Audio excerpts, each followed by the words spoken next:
A continuación, RTVC Noticias, emisión central. Este programa es para toda la familia. No contiene escenas de sexo ni violencia. Los menores deben estar en compañía de los padres o un adulto responsable. Contiene sistema closed caption. Este programa fue financiado con recursos del Ministerio de la... Atención, la noticia del momento es el cambio en los tiempos de espera para recibir la tercera dosis de la vacuna contra el COVID-19 en medio de la crisis de contagios por Omicron. Pero ¿qué cambia realmente? Nos conectamos ya mismo con Omar Hernández. Omar, muy buenas noches. Usted tiene la información. Hola Patricia, muy buenas noches para usted y para todos los televidentes. Pues fueron varios anuncios los que dio el presidente de la República, Iván Duque, aquí en la Casa de Nariño. Uno de ellos es la reducción del tiempo en la aplicación de la tercera dosis para los menores de 60 años, es decir, irá de 6 a 4 meses. Pero escuchemos al jefe del Estado. Podrán ya aplicarse las dosis de refuerzo, ya no esperando 6 meses, sino 4 meses después de haber recibido su única dosis en el caso de Janssen o su esquema completo de vacunación. Y la otra noticia la registramos en el corregimiento El Queremal, en Dagua, Valle del Cauca. Disidencias de las FARC atacaron el puesto de policía. Los uniformados respondieron el ataque mientras tropas del ejército les brindaron apoyo. De esta manera iniciamos nuestra misión central de RTVC Noticias. Vamos con nuestros titulares.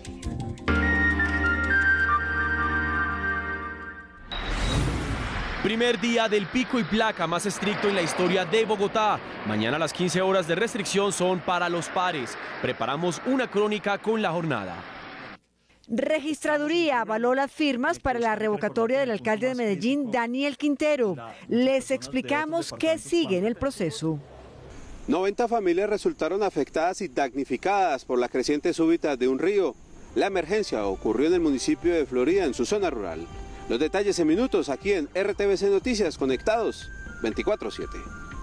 El dossier de Alex Saab, investigación ecuatoriana en contra de Rafael Correa, vincula al empresario colombiano y a Hugo Chávez. Expresidente Santos y Piedad Córdoba también son mencionados. Destituido asesor de la Presidencia de la República que era investigado porque su esposa tiene contratos con entidades públicas. Le hacemos seguimiento a la difícil situación en Capurganá por basuras. El Omicron causa estragos en la operación aérea. 180 vuelos cancelados. Les explicamos cómo averiguar y reclamar. Y el virus afecta a Joselito, cancelado el precarnaval en Barranquilla. Esperan controlar contagios y no afectar la fiesta principal. En el mundo, 20 años de cárcel de Guantánamo en medio de voces que piden su cierre por presuntas violaciones de derechos humanos. Prometedor avance de la medicina, un hombre recibió el corazón de un cerdo. Sería la revolución en trasplantes para salvar vidas. Y en deportes, los supuestos rumores madridistas en torno a David Ospina y toda la actualidad de la Selección Colombia. Además, María Camila Osorio superó el COVID y se medirá en el Abierto de Australia. Y en nuestro último día en Cartagena recorrimos la ciudad tomando como referente El amor en los tiempos del cólera, una de las novelas más recordadas de Gabriel García Márquez.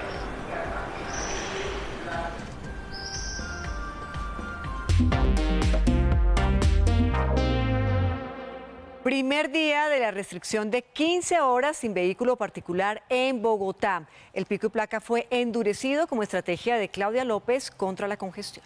Pues le hicimos seguimiento a esta primera jornada que para muchos conductores es excesiva. Vamos a saludar inmediatamente a nuestro compañero John López. John, ¿dónde se encuentra y qué opiniones ha encontrado? ¿Qué le ha dicho la gente? Cuéntenos.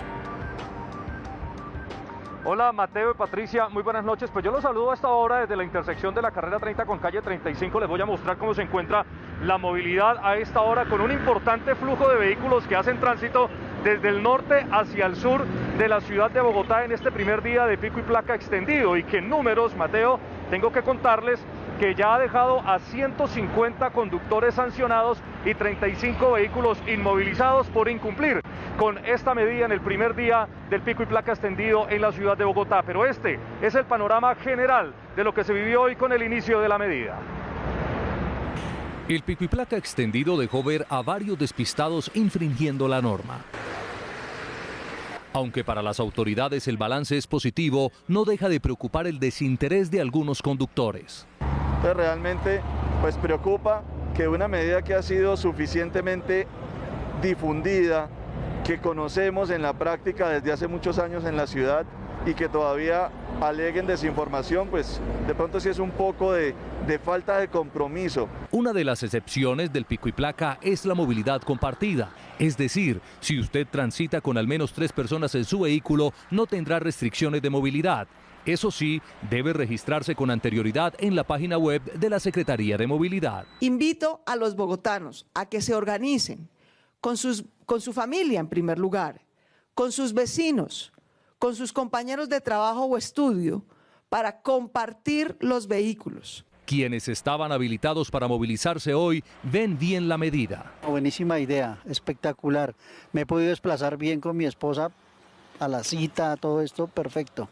El pico y placa en Bogotá va desde las 6 de la mañana hasta las 9 de la noche e incumplirlo puede acarrear sanciones de 468.000 pesos. John, vamos a hacer un rápido recorderis para los televidentes. Atención, el horario de la restricción es desde las 6 de la mañana hasta las 9 de la noche. La multa por incumplir la norma es de 15 salarios mínimos diarios legales vigentes, es decir, 468.500 pesos.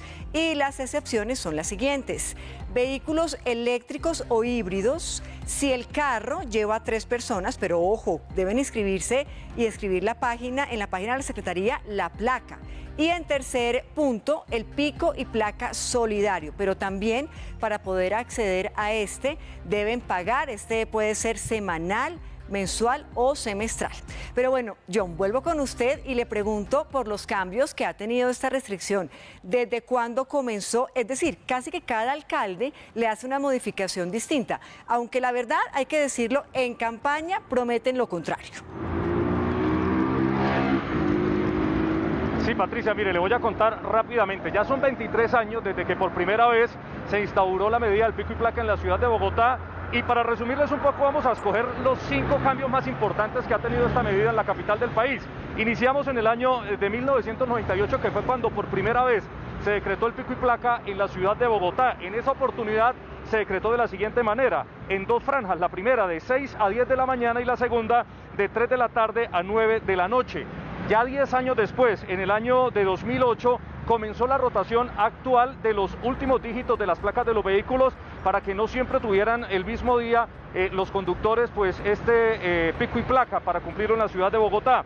Luego, en el año de 2009, se amplió por primera vez el pico y placa en Bogotá todo el día, desde las 6 de la mañana hasta las 8 de la noche. En esa oportunidad, en el año 2009, por la construcción de la fase 3 del Transmilenio, lo que generaba traumatismos en la movilidad de la ciudad. En el año 2012 pasó nuevamente de 6 a 8:30 de la mañana y de 3 a 7:30 de la noche, como se venía manejando ya hasta este año 2020, que tenemos el pico y placa extendido de 6 de la mañana a 9 de la noche. Pero también quiero contarle a todos los televidentes, no es el único cambio en materia de movilidad que ha tenido la capital del país hoy. También tenemos el aumento en algunas de las tarifas del transporte público, como por ejemplo el tema del Transmilenio, que fue decretado en 150 pesos el aumento en cada uno de los pasajes. Esta situación generó sin lugar a dudas pues diferentes situaciones de inconformismo por parte de un sector de la comunidad. En algunas troncales, en algunas estaciones se generaron incluso manifestaciones donde un grupo de personas encapuchadas y con megáfonos estaban haciendo arengas y promoviendo la famosa colatón. Por esta situación fueron 14 personas detenidas por las autoridades. Eso es lo que tiene que ver en materia de movilidad hoy en la ciudad de Bogotá. Mateo, Patricia, continúen ustedes con más de RTVC Noticias.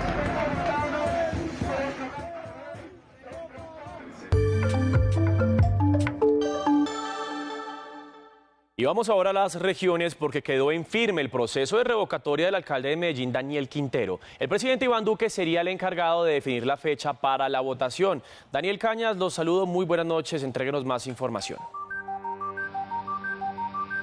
Mateo, ¿qué tal? Buenas noches para usted y para todos los televidentes. Más vigente que nunca está el proceso de revocatoria en contra del alcalde de la ciudad de Medellín, Daniel Quintero, pues la registraduría confirmó más de 132.000 firmas avaladas para que continúe entonces este proceso. También les contamos que hay una brecha en este momento por solucionar, y es que hay un conflicto de competencias para definir quién va a ser la persona que se va a encargar de definir el día en el que los medellinenses irán a las urnas. Este sería o el gobernador de Antioquia o también el presidente de la República, Iván Duque. Esto porque Medellín es un distrito tecnológico. En el siguiente informe nosotros les contamos el momento en el que comenzó este proceso de revocatoria en contra del alcalde de Medellín. Luego de que el exgerente de EPM, Álvaro Rendón, renunciara a su cargo, señalando presiones internas por parte de Quintero, detonó no solo un movimiento que ahora lucha por apartarlo del cargo como alcalde, sino una guerra decretada con el grupo empresarial de Antioquia, GEA. El mandatario de los medellinenses ha llamado carteles a las empresas del departamento, y muchos afirman que Daniel Quintero sobrepasó gobiernos corporativos de empresas tan importantes para el país como lo es EPM. Las calles de Medellín dicen que la revocatoria se convertirá en un plebiscito contra sus promotores, el uribismo, el pacto de Chuscalito, los carteles empresariales, los condenados por Hidroituango y los condenados por parapolítica. El gobierno nacional designó un alcalde ad hoc para que vigile los protocolos de bioseguridad y comience con la recolección de firmas, proceso que duró 5 meses y que ahora está en vigencia tras los últimos pronunciamientos de la registraduría. La registraduría avaló definitivamente 132.908 firmas, más que suficientes para que adelantemos la revocatoria de Daniel Quintero. El alcalde de Medellín solo se ha pronunciado a través de sus redes sociales tras la negación de la impugnación e investigación de la legitimidad de 30.000 firmas en el proceso de revocatoria en su contra. La registraduría rechazó nuestra impugnación de las firmas de la revocatoria y no permitió que nuestros grafólogos accedieran a las firmas originales. El alcalde de Medellín emprenderá todas las acciones legales que le permitan terminar su periodo hasta el 2023. Por ahora, el movimiento de la revocatoria espera que el Consejo Nacional Electoral termine de analizar las firmas que llevarán a los habitantes de Medellín a las urnas, por ahora a finales de marzo, para decidir el futuro de su actual alcalde. Daniel, otra noticia del día en Medellín es una tragedia por un ascensor que literalmente se desprendió. ¿Qué fue lo que pasó? Patricia, pues mire, esa es otra noticia también en horas de la tarde que presentaron las autoridades de la ciudad de Medellín, pues los bomberos atendieron en el barrio El Poblado una emergencia por el desprendimiento de un ascensor industrial encargado de transportar material y personas en una obra en este barrio de la ciudad de Medellín. Fueron 3 personas las que resultaron gravemente lesionadas y fueron trasladadas a un centro asistencial. Lamentablemente una persona también falleció en el hecho y las autoridades investigan en este momento qué fue lo que sucedió. Por el momento, esta es la información desde la capital de Antioquia. Yo me despido, Daniel Cañas, RTVC Noticias, conectados 24/7. Daniel, a usted gracias por toda esta información. Continuamos con más noticias. El desbordamiento del río Cañas en Florida, Valle del Cauca, deja más de 250 familias evacuadas de la zona. Carlos Gutiérrez, los saludo, muy buenas noches. Bueno, ¿dónde fueron ubicadas estas personas damnificadas? Mateo, muy buenas noches y televidentes. Pues inicialmente estas personas fueron llevadas por integrantes de los organismos de socorro a un lugar seguro. Posteriormente y luego de la evaluación que realizaron las autoridades se determinó que 90 familias resultaron afectadas y damnificadas. No, pues yo vendo frutica. Con la voz entrecortada, Luis Aguirre, vendedor ambulante, limpia su casa tras el desbordamiento del río Cañas. La fuerza del agua y el lodo destrozó un muro de su vivienda. El agua no dio tiempo de nada, se vino por toda la carretera y pues como tiene descuelgue acá, entonces se nos metió toda el agua acá a la casa. Las familias afectadas por la emergencia fueron auxiliadas por vecinos y amigos. Nosotros estuvimos como hasta la 1 de la mañana con mis nietecitos, nomás nosotros 2 sacando para poder quedarnos ahí. Las autoridades locales con maquinaria limpiaron la vía que comunica a Florida, Valle del Cauca con Miranda en el Cauca. De manera preventiva tuvo que evacuar alrededor de 250 familias. Se logra terminar el censo EDAM, en donde se determina alrededor de 90 familias afectadas por esta emergencia. En zona rural de Miranda se evalúa el número de afectados por las crecientes de los ríos Guangüe y Desbaratado. La afectación en la vereda Caparrosal, directamente incomunicados, un puente vehicular averiado, un puente peatonal destruido. Los 2 municipios están sin el servicio de agua potable. Las autoridades locales y departamentales, tanto del departamento del Valle del Cauca como el departamento del Cauca, mañana estarán ofreciendo las primeras ayudas humanitarias a los damnificados. Información en el Valle del Cauca, Carlos Gutiérrez, RTVC Noticias, conectados 24/7. Gracias, Carlos. Y hoy se conocieron las investigaciones en Ecuador contra Alex Saab. Recordemos, el barranquillero señalado de ser testaferro del régimen de Nicolás Maduro. Integrantes de la asamblea de ese país entregaron pruebas sobre los movimientos de Saab en Colombia. El expresidente Santos y la exsenadora Piedad Córdoba fueron mencionados. Integrantes de la Comisión de Fiscalización de la Asamblea de Ecuador viajaron a Colombia y presentaron un documento de 125 páginas con pruebas sobre cómo el barranquillero Alex Saab creó empresas fachada para blanquear o lavar dineros. La firma de un convenio binacional el año 2011 entre el presidente, o que contó como testigos con el expresidente Hugo Chávez y el expresidente Juan Manuel Santos, fue un punto de quiebre. Según la investigación de la Asamblea de Ecuador, a través de la empresa Fondo Global de Construcción, constituida en Bogotá y con sede en Quito, se movieron grandes sumas de dinero para la exportación de materiales y construir más de 8.000 viviendas prefabricadas en Venezuela. Esta empresa no exportó una sola casa a Venezuela. Las pruebas entregadas a Colombia mediante mecanismo diplomático hablan de que parte de los 2.600 millones de dólares girados habrían ido a parar a la campaña electoral de Rafael Correa.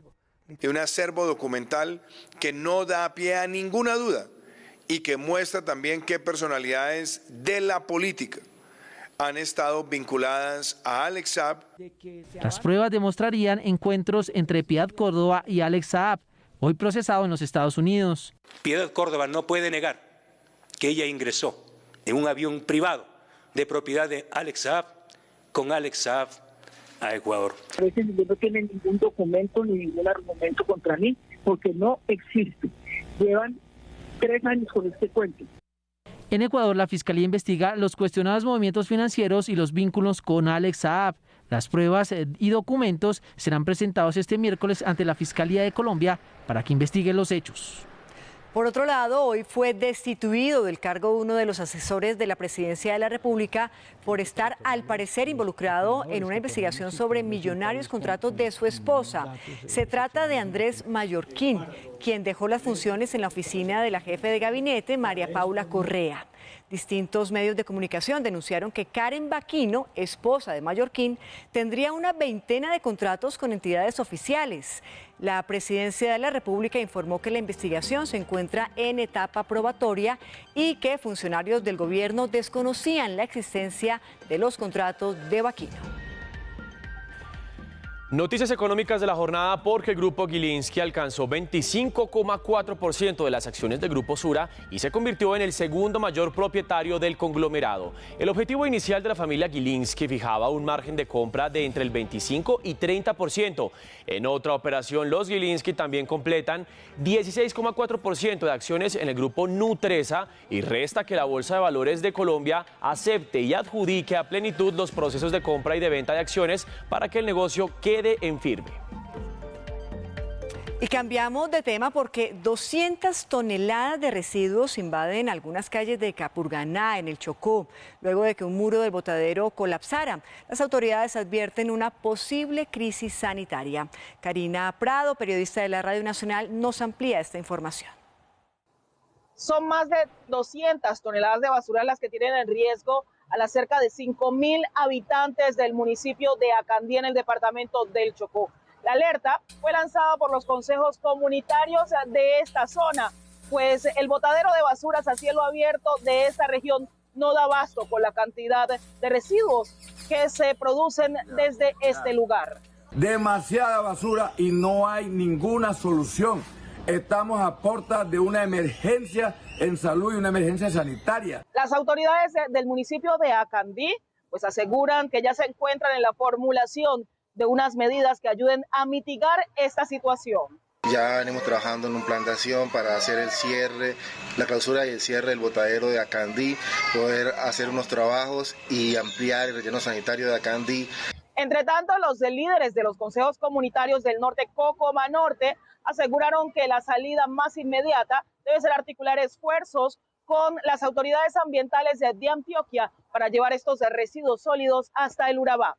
Desde Quibdó, en el departamento del Chocó, Karina Prado Rivas, Radio Nacional de Colombia y RTVC Noticias, conectados 24/7.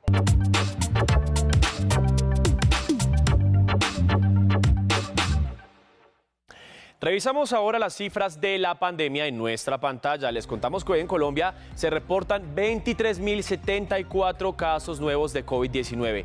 Y si bien esta cifra de casos nuevos bajó, el número de personas fallecidas aumentó hoy y son 57 personas las fallecidas en las últimas horas, entre los cuales se encuentra un niño de 10 años de edad.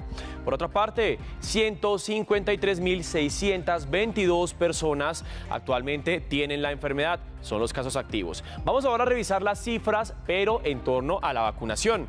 En el país han sido aplicadas ya 66.546.267 dosis contra el COVID-19 y por otra parte, 29.217.362 personas ya tienen su esquema completo. Han sido suministradas 3.912.713 dosis de refuerzo. Recuerden, lo informábamos hace minutos aquí en nuestra emisión, toda la población mayor de 18 años podrá recibir ahora la siguiente dosis 4 meses después. Y a propósito de este tema, Mateo y televidentes, regresamos al Palacio de Nariño, precisamente con esos cambios en la atención de la pandemia, en vacunas y por supuesto en casos positivos. Omar Hernández, de nuevo con usted, adelante con más información. Hola Patricia y televidentes, de nuevo los saludo, donde el presidente, aparte de la información que dimos al inicio de nuestra presente emisión de la reducción de la aplicación de la tercera dosis para menores de 60 años de 6 a 4 meses, también dijo el gobierno que todas las personas que presenten síntomas tendrán que guardar un aislamiento de 7 días y el Ejecutivo dice que las personas que hayan tenido COVID podrán vacunarse 30 días después de haber padecido esta enfermedad. Veamos al jefe del Estado. Todas las personas que presenten síntomas, sean personas que tengan el esquema completo, parcial o no vacunadas, deberán guardar un aislamiento de 7 días. 7 días. En segundo lugar, las personas asintomáticas que hayan tenido contacto estrecho con una persona que presente síntomas y que no tengan el esquema de vacunación completo o no estén vacunadas, también deberán guardar el aislamiento de 7 días. Y ante la expansión de la variante Omicron, las aerolíneas han cancelado cerca de 180 vuelos. Mucha atención para que usted sepa cómo recuperar su dinero o cambiar las fechas de su viaje si se ve afectado. Entre el pasado viernes y hoy martes 11 de enero, 178 vuelos nacionales e internacionales desde y hacia el aeropuerto El Dorado fueron cancelados y 21.000 pasajeros resultaron afectados. Para este 11 de enero, un total de 33 vuelos cancelados, 3.596 pasajeros afectados y de ellos 4 vuelos internacionales con destino hacia el país Ecuador. Las aerolíneas deben ofrecer la alternativa de devolución total del dinero del tiquete o la reprogramación de fechas sin ningún tipo de penalidad. De no hacerlo, usted podrá interponer una queja ante la Superintendencia de Transporte. Tiene la obligación de informar previamente a los pasajeros que va a haber una cancelación del vuelo. Otra de las opciones que ofrecen las aerolíneas es la del cambio de ruta, pero sujeto a las condiciones de las tarifas del nuevo destino. Recuerde revisar las páginas web y aplicaciones de cada compañía para tener la información clara. En Barranquilla fueron cancelados los eventos precarnaval tras el aumento de números de contagios en la ciudad. La alcaldía prevé que el pico de contagios esté controlado para inicios de febrero. Conectamos con María José Martínez. María José, buenas noches, adelante. Buenas noches, Patricia y televidentes. Los saludo desde el monumento La Ventana al Mundo, que se eleva a 47 metros de altura y está muy cerca a la glorieta del corredor industrial de la Circunvalar, y fue construido hace 3 años. Efectivamente, eventos como la lectura del bando, que estaba programado para el 22 de enero, será reprogramado. En este evento, la reina del Carnaval de Barranquilla, Valeria Charri Salcedo, esperaba recibir las llaves de la ciudad y darle vía libre a los carnavaleros para vivir y gozar la fiesta, pero tendrá que esperar un poco más. A continuación, un informe con todos los detalles. Según las autoridades sanitarias de Barranquilla, afirman que en la ciudad atraviesa un nuevo pico de contagios de COVID-19 a causa de la presencia de la variante Omicron, por lo que el alcalde Jaime Pumarejo pidió a los ciudadanos un nuevo esfuerzo para realizar el carnaval el otro mes. Hemos decidido cancelar el bando y los eventos masivos con mayor riesgo epidemiológico. Carnaval S.A. se pronunció ante las declaraciones del mandatario y propuso iniciar la agenda de actividades desde febrero. Ante las medidas anunciadas por el distrito, Carnaval 2022 será en febrero. Bando y coronación se fusionan en un solo espacio.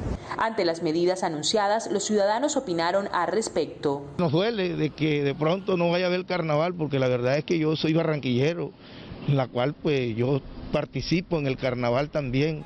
Los organizadores de la fiesta buscan concertar una agenda de eventos para el próximo mes con escenarios virtuales y presenciales al aire libre, aforos controlados y la exigencia del carnet de vacunación a los asistentes. En Antioquia, el progresivo aumento de contagios por COVID-19 ha provocado la disminución de las labores del personal médico. Esta y otras noticias sobre el COVID en las regiones con los periodistas de la Radio Nacional de Colombia. Los alcaldes de San Jacinto y El Carmen de Bolívar decidieron suspender los carnavales que se iban a celebrar en estos municipios en el mes de febrero. La medida se toma por el aumento de casos positivos por COVID-19 en el cuarto pico de la pandemia. En el Tolima, por lo menos 300.000 personas faltarían por vacunarse contra el COVID-19 en la región. De acuerdo con la Secretaría de Salud Departamental, algunos de los municipios donde mayoritariamente se ubica esta población son Flandes, Ortega, Planadas, Melgar y Río Blanco. En Bucaramanga, cerca de 15.000 estudiantes de la Universidad Industrial de Santander retornaron hoy a las aulas de manera presencial. Allí, además, los trabajadores del campus central fueron capacitados para hacer durante todo este semestre los veedores de bioseguridad. En Pasto, capital del departamento de Nariño, pues la situación frente a la ocupación de camas UCI es bastante delicada, porque en este momento se retomó otra vez al 69.1% de ocupación, porque el municipio de Pasto, recordemos, es receptor del resto de los 64 municipios, situación que también la sigue la ciudad fronteriza de Ipiales con el 34.4% de ocupación de camas UCI, y la preocupación se da porque apenas estarían llegando las personas con contagios frente a los carnavales de negros y blancos. La Federación Nacional de Comerciantes, FENALCO, le propuso al gobierno habilitar la opción de venta de pruebas caseras de detección de COVID-19 en cualquier establecimiento. El objetivo del gremio es descongestionar las solicitudes de las EPS y operadores de salud privados, así como evitar los largos tiempos en espera en los laboratorios, con pruebas que se puedan comprar en cualquier tienda, negocio o comercio. Y también revisamos el panorama del COVID en el mundo. Hoy se cumplen 2 años exactos de la muerte de un hombre de 61 años en la ciudad china de Wuhan, considerado como la primera persona oficialmente fallecida por cuenta del COVID-19. Con 7 millones de nuevos casos de COVID-19 en la primera semana de 2022, la región Europa de la OMS, compuesta por 53 países, es terreno fértil para la variante Omicron, que según el organismo representa un maremoto que se extiende de este a oeste del continente. A este ritmo, el Instituto de Medición y Evaluación de la Salud pronostica que más del 50% de la población de la región se infectará con Omicron en las próximas 6 a 8 semanas. Justamente en la región, el Ejecutivo francés opta por flexibilizar el protocolo sanitario en escuelas para mantener la presencialidad, a pesar de las críticas de sindicatos de maestros que convocan a huelga. En Asia, una tercera ciudad china confina a sus residentes, Anyang, con 5 1.5 millones de habitantes y 2 casos de la variante Omicron confirmados, hace que suba a 20 millones el número de aislados en el país. En Reino Unido, Scotland Yard investigaría una supuesta fiesta en mayo de 2020 en el jardín de la sede de gobierno en Downing Street, en pleno confinamiento por el virus. Chile avanza la administración de la 4ª dosis a personas inmunodeprimidas. Todo esto mientras la OMS desincentiva el uso de las expresiones Deltacron y Flurona como mezclas de variantes o mezcla de COVID con gripa, al asegurar que tales situaciones no existen. Un juez en Barranquilla condenó a 36 años de prisión a Marquitos Figueroa por el homicidio de Óscar Rodríguez. 10 años después del crimen, Marcos Figueroa, señalado capo del narcotráfico y del contrabando en La Guajira, aliado del exgobernador Juan Francisco Kiko Gómez, fue hallado responsable por el delito de homicidio agravado, al haber sido quien entregó el dinero para cometer el asesinato. Y 5 mujeres fueron capturadas acusadas de ser parte de una organización dedicada a extorsionar en varias regiones del país. Vean ustedes. Con cédulas falsas, una organización delictiva integrada por mujeres cobraba los giros producto de extorsiones en el país. Más de 130 denuncias de personas en departamentos como Cundinamarca, Boyacá, Atlántico, Quindío, Nariño y Valle del Cauca, entre otros, manifestaron haber sido víctimas. Según las autoridades, exigían entre 500.000 y 100 millones de pesos en alianza con reclusos en Bogotá. Donde yo ya lo cogí, yo ya le quité una parte, entonces a ver si le logramos quitar otra parte. Esta parte sería más o menos 500.000 pesos, a ver qué dice el man.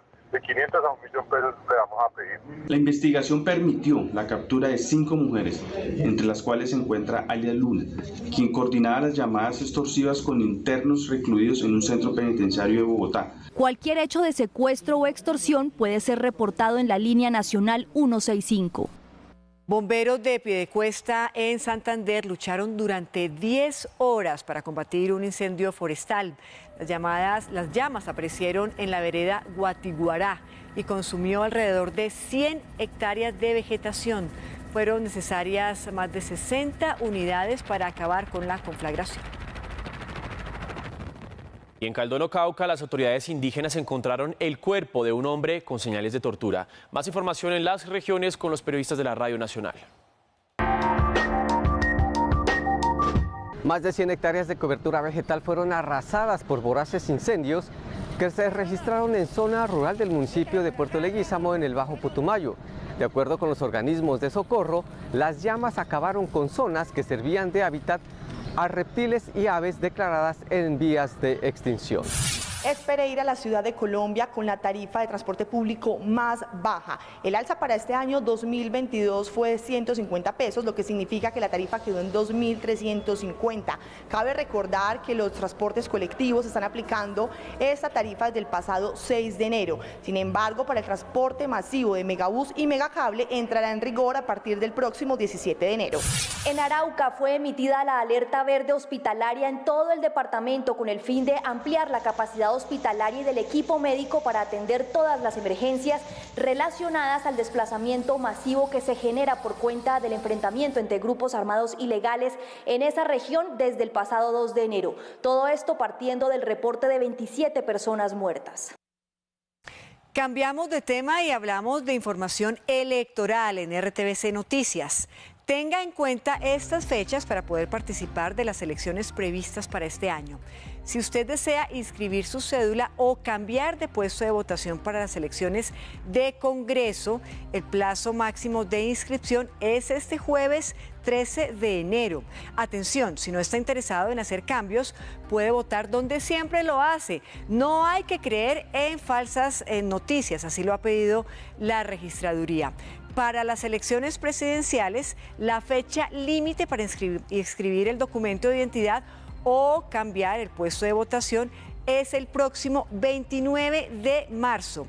Y a propósito, hoy la campaña tiene novedades, pues las firmas de 6 candidatos fueron avaladas por la autoridad electoral.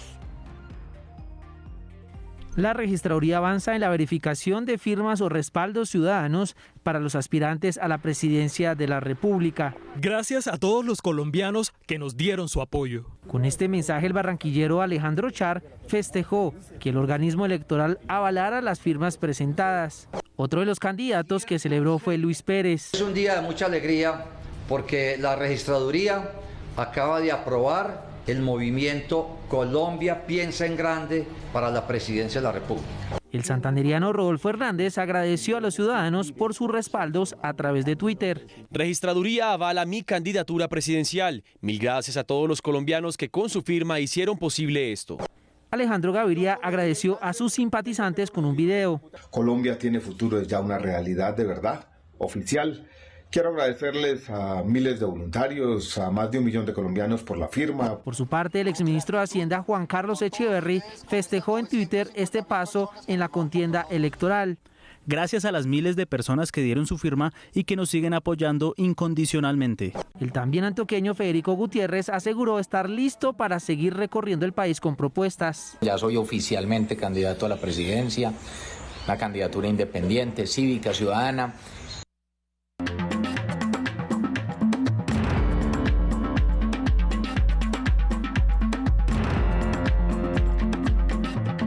Información del mundo en RTVC Noticias. Resaltamos 3 noticias importantes en la jornada de hoy. La primera, 20 años de la cárcel de Guantánamo, en medio del llamado de algunos sectores para que el centro de detención deje de funcionar.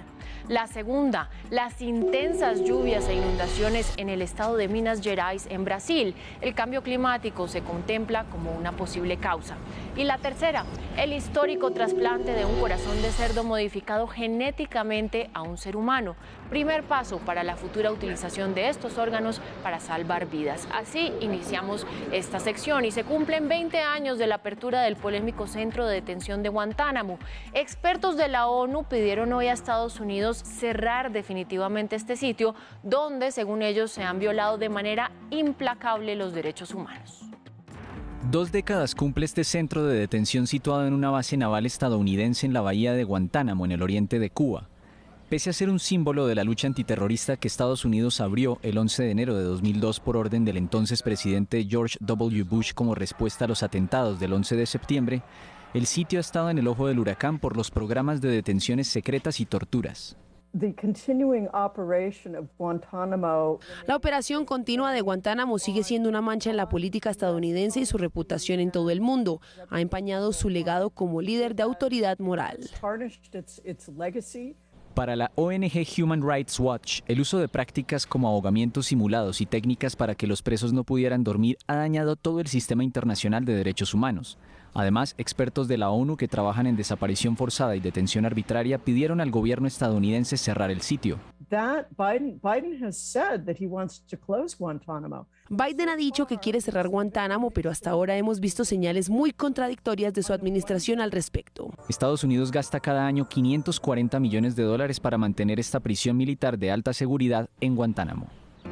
Un importante hecho médico se llevó a cabo hoy. Resulta que médicos estadounidenses trasplantaron un corazón de cerdo a David Bennett, un hombre de 57 años. El hecho es un hito, pues representa el primer paso para la futura utilización de órganos de animales para salvar vidas. Hasta el momento, la Universidad de Maryland, que lideró el procedimiento, asegura que el corazón modificado genéticamente no sufrió un rechazo inmediato en el cuerpo de Bennett.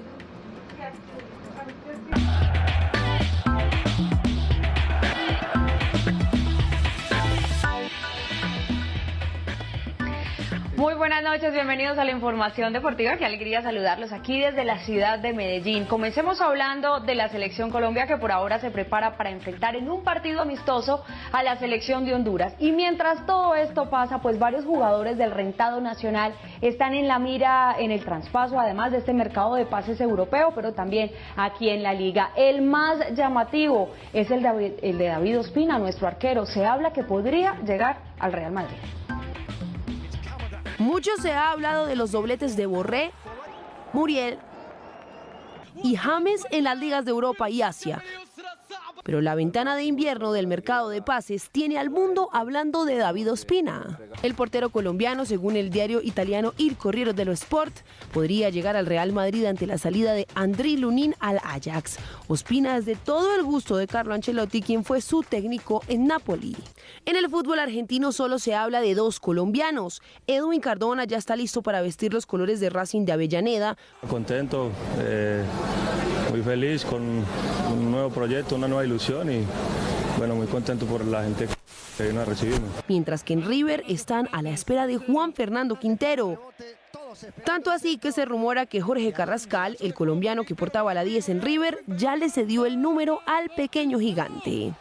Son horas cruciales para varios de los referentes de la tricolor, que esperan que además de mejorar sus situaciones en sus clubes, puedan llegar concentrados para la fecha de eliminatorias.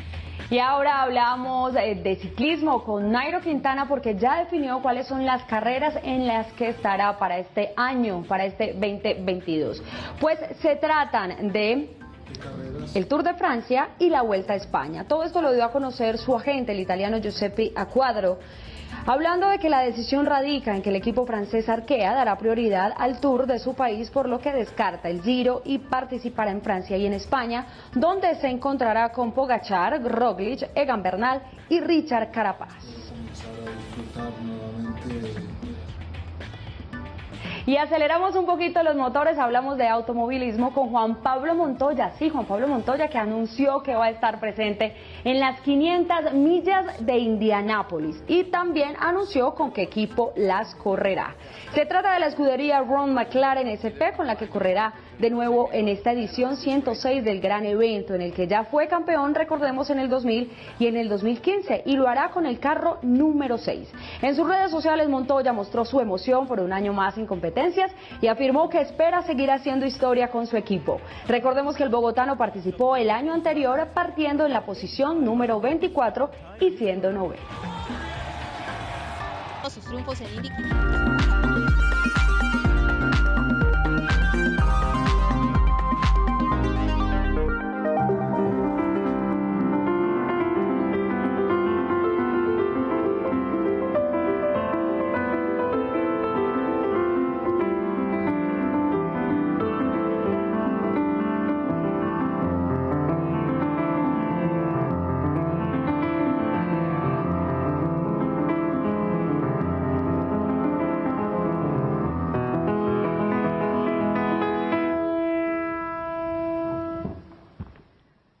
Esto que estaba tocando es una pieza de Claude Debussy y quería mostrárselas hoy porque me enteré hace poco que cuando Gabriel García Márquez estaba escribiendo 100 años de soledad, esta fue una de las obras de música clásica que escuchó una y otra vez. Y es que como no podíamos irnos de Cartagena sin hacer una visita turística, pues resulta que fuimos a Gabriel García Márquez para que nos sirviera de guía y tomamos como referencia su libro El amor en los tiempos del cólera, que por supuesto tiene lugar acá, aunque no se diga explícitamente. Están todos esos lugares que ustedes van a ver a continuación. Comenzamos en la Torre del Reloj, que para el siglo XVII no se llamaba así, se llamaba Boca de Puente, porque no había ese reloj emblemático, sino había un puente que conectaba la ciudad amurallada con el barrio Getsemaní. El reloj lo construyeron hasta el siglo XVIII y pues ahí cambió de nombre. Por supuesto empezamos ahí porque todos los personajes del amor en los tiempos del cólera pasaron forzosamente por ese lugar. Ellos cuando iban a la Bahía de las Ánimas o al barrio Getsemaní tenían que encontrarse en esa entrada. Pues bueno, resulta que en la Plaza de los Coches, que antes era donde llegaban los tranvías, pasó también una escena bien importante, y es que en una de esas idas de Firminia, por culpa del papá, Florentino Ariza conoce a Leona Cassiani, que es uno de sus amores. El fragmento en el que describe en ese encuentro es el siguiente: levantó la vista y la vio, en el extremo opuesto, pero muy bien definida entre los pasajeros. Ella no apartó la mirada, al contrario, la sostuvo con tanto descaro que él no podía pensar sino lo que pensó: negra, joven, bonita, pero puta sin lugar a dudas. Luego estuvimos en el Portal de los Dulces, que es donde venden los mejores dulces cartageneros y que es un lugar también muy importante en el amor en los tiempos del cólera, porque después de que a Ferminia Daza la mandan lejos para que se olvide de Florentino, pasa el tiempo, ella regresa y un día sale de compras, porque ese era el mercado, ahí vendían libros, comida, zapatos, limpiaban las botas, etcétera. Todo pasaba ahí. Ella sale de compras y se encuentra con Florentino, o por lo menos Florentino la ve de lejos. Se sumergió en la algarabía caliente de los limpiabotas y los vendedores de pájaros, de los libreros de lance y los curanderos y las pregoneras de dulces que anunciaban a gritos, por encima de la bulla, las cocadas de piña para las niñas, las de coco para los locos, las de panela para Micaela. Por ahora vamos a seguir con más noticias, pero quédense conectados porque en el segundo momento de Cultura de RTVC Noticias vamos a seguir con este recorrido por la ciudad de Cartagena.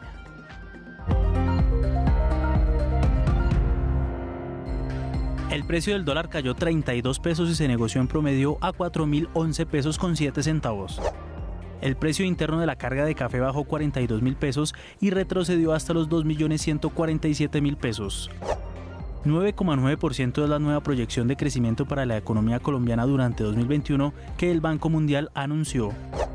La confianza de los consumidores colombianos durante diciembre de 2021 disminuyó a menos 7% debido a menores expectativas y condiciones económicas, según Fedesarrollo. Y a propósito de cifras, es martes de analizar las cifras del DANE con su director Juan Daniel Oviedo. Muy buenas noches. El miércoles pasado el DANE presentó los resultados del comportamiento del índice de precios al consumidor, cuyas variaciones mensuales y anuales conocemos comúnmente como la inflación. Efectivamente, en el año 2021, la inflación anual de precios al consumidor fue del 5,62%, mientras que solo el mes de diciembre observó una variación mensual del 0,73%. Ambos valores por encima de la media de las expectativas que tenían los analistas en materia del comportamiento de la inflación. Por eso es importante entrar a detallar cuáles son los factores que están detrás de este resultado. En primer lugar, cuando vemos el desagregado de todas las divisiones de gasto a las cuales hace el DANE seguimiento para la medición de la inflación, es evidente que la inflación de alimentos fue protagónica a la hora de explicar este 5,62%. No más, los alimentos al interior del hogar tuvieron una inflación superior al 17%, concentrados en 4 productos fundamentales que son la carne de res, el pollo, las papas y los aceites comestibles.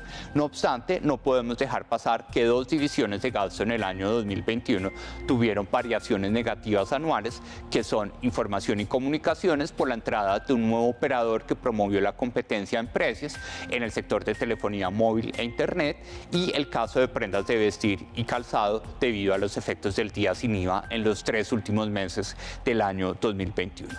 Cuando analizamos la evolución temporal del comportamiento de la inflación, vemos que uno de los componentes que está detrás de esta inflación de alimentos tan importante que ha visto el país en 2021 está asociada con el paro nacional del mes de mayo de 2021. Como ustedes pueden ver en este momento, en mayo del 2021 tuvimos la inflación mensual más alta de los últimos 3 años, en este caso del 1%, con lo cual toda la afectación del sistema productivo, sobre todo del suroccidente del país y de la cadena logística interna, tuvo un aporte al comportamiento de la inflación anual del 5,62%. No obstante, es importante entrar a conocer qué está pasando con los costos de producción agropecuarios, porque miren que en diciembre tuvimos una inflación mensual del 0,73%, que fue la segunda más alta de los últimos 3 años, lo cual revela que además de los efectos del paro nacional, tenemos un componente de costos de producción agropecuaria. Por eso podemos entrar a analizar otra herramienta que produce mensualmente el DANE, que es la inflación de precios al productor, medida a través del IPP o índice de precios al productor. Y ahí encontramos un argumento contundente. Mientras que la inflación de precios al productor en 2020 de producción nacional fue del menos 0,87%, en el año 2021 fue del 26,6%, lo cual confirma que los costos de los productores y sobre todo de los productores agropecuarios han tenido un incremento vertiginoso en el año 2021 debido al componente de costos internacionales de fertilizantes y concentrados que son esenciales en la cadena de producción agropecuaria. algo que podemos entrar a confirmar cuando vemos en detalle el comportamiento de los productos líderes a la hora de explicar esta inflación de precios al productor del 26,6%, en donde a título de ejemplo, en el caso de las papas, vemos una inflación de precios al productor superior al 200%, que llevó a que la inflación de precios al consumidor, es decir, que el precio de la papa que pagamos los consumidores finales, creciera en más de un 110% en el año 2021. Con estos elementos podemos dar unos argumentos causales de este resultado de inflación que seguramente van a ser utilizados por el Banco de la República como autoridad encargada del comportamiento de la inflación y por las estrategias que el Gobierno Nacional pueda complementar para lograr que en los próximos meses la inflación pueda retornar al rango meta. Muchas gracias. Continuamos con más noticias. El ejército ubicó y destruyó un artefacto explosivo en la vereda San Carlos, allí en el municipio de El Tarra, en norte de Santander. Estas y otras noticias de la jornada en el siguiente recorrido informativo en un minuto. Según las autoridades, este elemento sería utilizado contra las tropas y la población civil. Dentro del material fueron hallados 8 paquetes con 45 kilos de explosivos R1. 2 personas resultaron heridas en un intercambio de disparos en un importante sector de Barranquilla. Según las hipótesis preliminares, el ataque estaría dirigido al ganadero Rodrigo Antonio Barrios, proveniente de La Guajira, que se encontraba junto a su esposa en un sitio de comidas rápidas. Representantes de los mototaxistas y del distrito de Cartagena se reunirán hoy para buscar un acuerdo sobre el nuevo pico y placa para estos vehículos en la ciudad. La unidad de búsqueda de personas dadas por desaparecidas, en alianza con las organizaciones Caribe Afirmativo y Colombia Diversa, constituyó un grupo de expertos LGTBI para garantizar la participación de esta comunidad en la búsqueda de las personas desaparecidas desde un enfoque de género. Son las 7 de la noche, 49 minutos, momento de hacer una pausa, pero recuerden que nos ven en Colombia y en el mundo por Señal Colombia y también por nuestro streaming de noticias rtbcnoticias.com. Nos leemos, nos comunicamos a través del numeral Me Conecto con RTBC. Y al volver oportunidades, atención porque el gobierno de Hungría está ofreciendo becas para realizar maestrías en cualquier área del conocimiento allí en ese país. Ya volvemos con la explicación. Ya regresamos con más información en RTBC Noticias.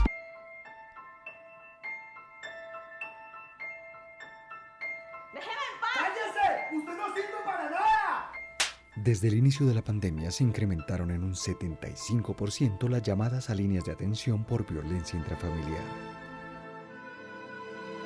Que el tapabocas no oculte tu realidad. Denuncia. Línea 143. Personería de Bogotá. Guardianes de tus derechos.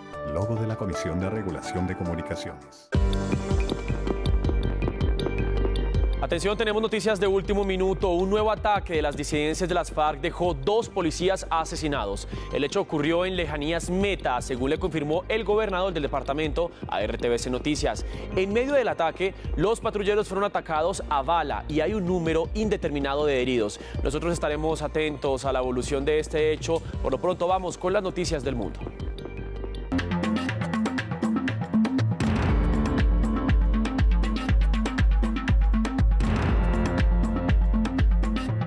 Volvemos con más noticias del mundo. Las fuertes lluvias en el estado brasileño de Minas Gerais dejan 10 muertos y miles de damnificados. Los expertos no descartan el cambio climático como una de las posibles causas.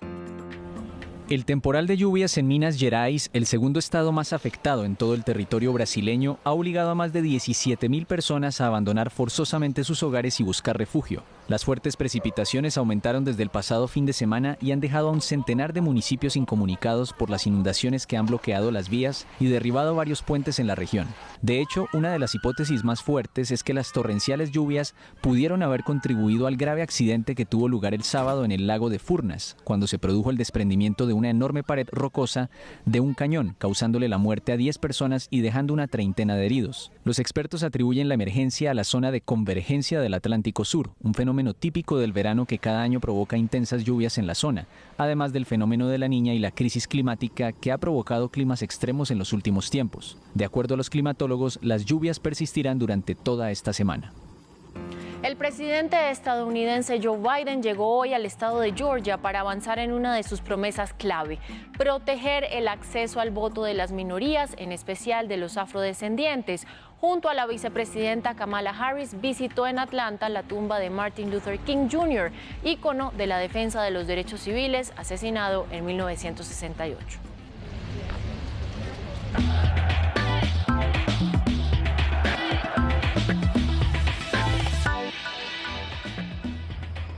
Y seguimos con más deportes aquí en RTVC Noticias, porque continúa la novela de Novak Djokovic en Australia. Porque a pesar de que el Abierto ya publicó la lista de los tenistas participantes, y allá aparece el serbio como la siembra número 1, pues el mejor del mundo tiene problemas porque al parecer habría mentido para poder ingresar a Oceanía. Un viaje a España es lo que puso en jaque de nuevo al número 1 del mundo y actual campeón del Australian Open. Parece que el serbio estuvo a finales de diciembre en el país ibérico, y en la declaración que rindió a su llegada a Australia, a la pregunta ¿viajó usted en los 14 días precedentes a su vuelo a Australia?, Djokovic respondió que no en el formulario de salud. Con ese no y de demostrar las inconsistencias, el ministro de Inmigración Alex Hawke analiza la posibilidad de anular el visado del mejor tenista del mundo de nuevo. Durante las horas de la noche en Colombia, que será la mañana de Australia, se podría conocer si por fin esta novela tiene un final feliz o doloroso para Nole.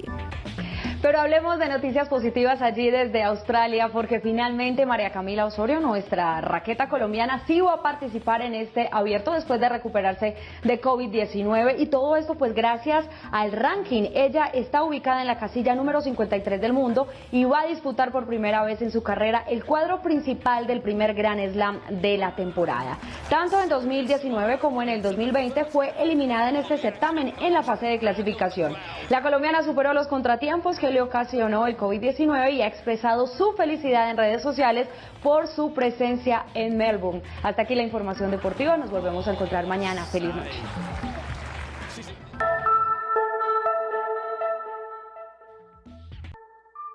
Llegamos a oportunidades. Les contamos que el ICETEX y el gobierno de Hungría están ofreciendo becas para realizar maestrías en cualquier área del conocimiento en ese país. Vean de qué se trata y cómo aplicar.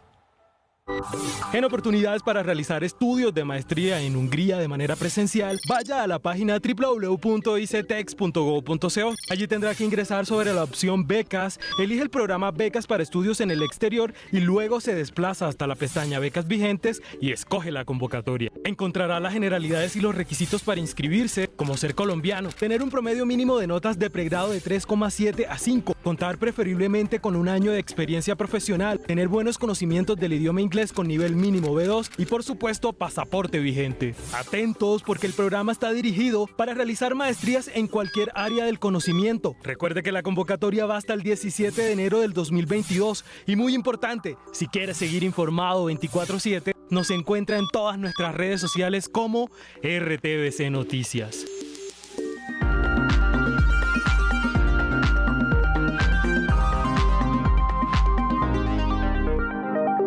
Y como definitivamente no podíamos irnos de Cartagena sin darnos una vuelta turística, vamos a seguir por este recorrido que hicimos por la ciudad amurallada, tomando como guía El amor en los tiempos del cólera de Gabriel García Márquez. Nuestra siguiente parada fue la Plaza de la Aduana, que era el lugar al que llegaban los esclavos antes de ser vendidos durante la colonia. Ahí revisaban que médicamente estuvieran bien para venderlos al mejor postor. Y también es el lugar en el que ocurre una de las escenas más divertidas de esta novela, y es que Florentino Ariza, el protagonista, se encuentra con una mujer que se acaba de volar del manicomio y le dice: ¿a usted le gustaría comerse un helado conmigo? Y ella le responde: sí, pero le tengo que advertir que estoy loca. Florentino Ariza la invitó a tomar un helado porque no pensó que diera para más. Ella lo miró sin sorpresa, dijo: acepto con mucho gusto, pero le advierto que estoy loca. Él se rió de la ocurrencia y la llevó a ver el desfile de carrozas desde el balcón de la heladería. Luego se puso un capuchón alquilado y ambos se metieron en la ronda de bailes de la Plaza de la Aduana y gozaron juntos como novios acabados de nacer. Nos fuimos luego para el Portal de los Escribanos, que hace unos siglos se llamaba Plaza Mayor, y era el lugar en el que se redactaban las actas y todos los documentos oficiales.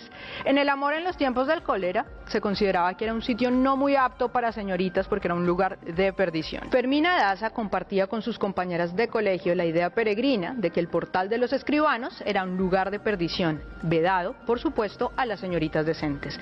Era una galería de arcadas frente a una plazoleta donde se estacionaban los coches de alquiler y las carretas de carga tiradas por burros, y donde se volvía más denso y bullicioso el comercio popular.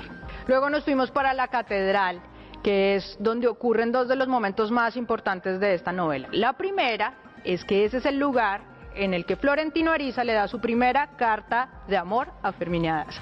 Y el segundo es que, como este es un amor que tuvo que sobrevivir a todas las cosas malas que les pasaron, en una de esas cosas malas, el papá de Fermina la casó con un hombre que se llamaba Juvenal Urbino, y esa boda fue en esta iglesia.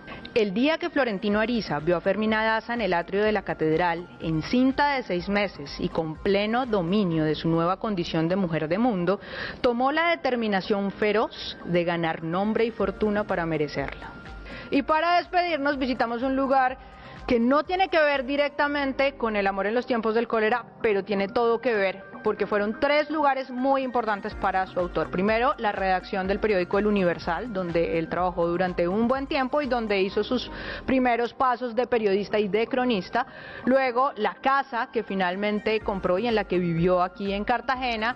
Y para terminar, el claustro La Merced, que queda a 100 metros de esa casa, que es donde en este momento hay un busto del Nobel en el que reposan sus cenizas.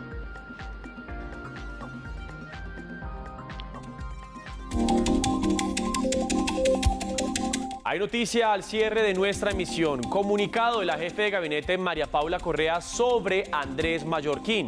Dice en algunos apartados, comillas, me permito informar que no tenía conocimiento sobre ninguno de ellos y en ningún momento me pidió interceder ante ninguna entidad para contrato alguno. Confío en la buena fe de quienes trabajan dentro de mi equipo y rechazo de manera contundente cualquier conducta que falte a los demás estándares éticos que debemos tener todos los funcionarios públicos. Más adelante, Patricia Televidentes, el señor Andrés Mallorquín y su cónyuge deberán dar todas las explicaciones sobre los contratos que se encontraban en cabeza de ella. Seguiremos informando, por supuesto, sobre este caso. Hasta aquí RTVC Noticias, emisión central. Feliz noche.